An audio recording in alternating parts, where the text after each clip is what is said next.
उस रात राजा को क्या हुआ? वास्तव में राजा को किसने बचाया? राजा को इस मंदिर में कौन लाया? और घने जंगल में मंदिर कहां से आया? आइए अगला भाग सुनते रहें। होश में आने के बाद जब राजा ने अपनी आंखें खोलीं तो देखा कि दोपहर का सूरज उसके सिर पर है। वह वहां नहीं है जहां वह बेहोश हुआ था। राजा ने उसे एक पुराने शिव मंदिर के सामने लेटे हुए देखा। राजा को कुछ समझ नहीं आया।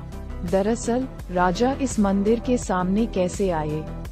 और उसको उस शेर से किसने बचाया? और उसके सैनिकों का क्या हुआ?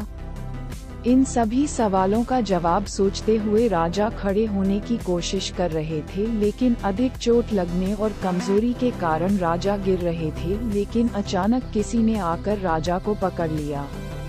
राजा ने देखा कि वह एक लड़की है। लड़की की उम्र 22 या 23 साल होगी, लेकिन उसके कपड़े अजीब थे। उनके कपड़े कपड़े के नहीं होते थे। लड़की की पोशाक पत्तों और फूलों से बनी थी।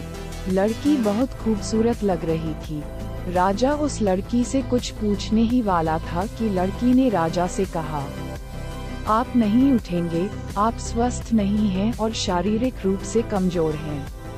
राजा ने लड़की से पूछा कि मैं इस समय कहाँ हूँ और यह कौन सी जगह है और आप कौन है? लड़की ने कहा, मैं इसी जंगल में रहती हूँ। मैं एक आदिवासी हूँ। कल रात हमारे काबुल के लोगों ने तुम्हें जंगल से बचाया। आपका शरीर घायल हो गया है, तो आपको इलाज के लिए इस मंदिर में लाया जाता है।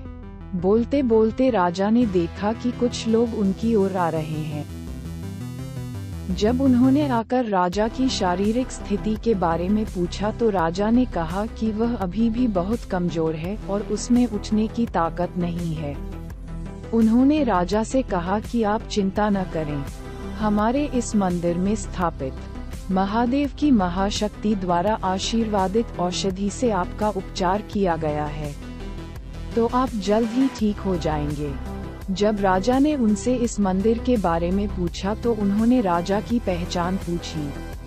तब राजा ने उन्हें बताया कि वह विजयनगर का राजा है। वह कल रात जंगल में हिरण का शिकार करने आया था। राजा का परिचय जानकर सभी ने राजा को प्रणाम किया।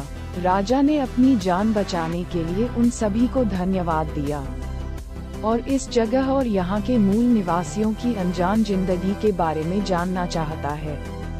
तब आदिवासियों ने राजा को अपने जीवन के बारे में बताया। इन आदिवासियों का कहना है कि वे अपने पूर्वजों के समय से यहाँ रह रहे हैं।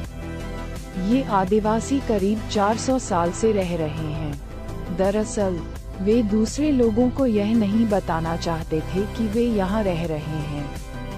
वजह है इस शिव मंदिर का रहस्य। जिन लोगों ने भी इस मंदिर का रहस्य जानने की कोशिश की उनकी मौत हो गई। हो सकता है कि अगर इस मंदिर का रहस्य सामने आ गया तो कई लोगों की जान चली जाएगी। इसलिए वे कभी भी इस मंदिर का रहस्य छुपाने के लिए लोक समाज के पास नहीं जाते। वे इस जंगल में अन्य लोगों से छुपकर रह रहे हैं। लिए तक नहीं रहेगा। जानने के लिए हमारे चैनल को सब्सक्राइब करें और शिवलीला सुनते रहें।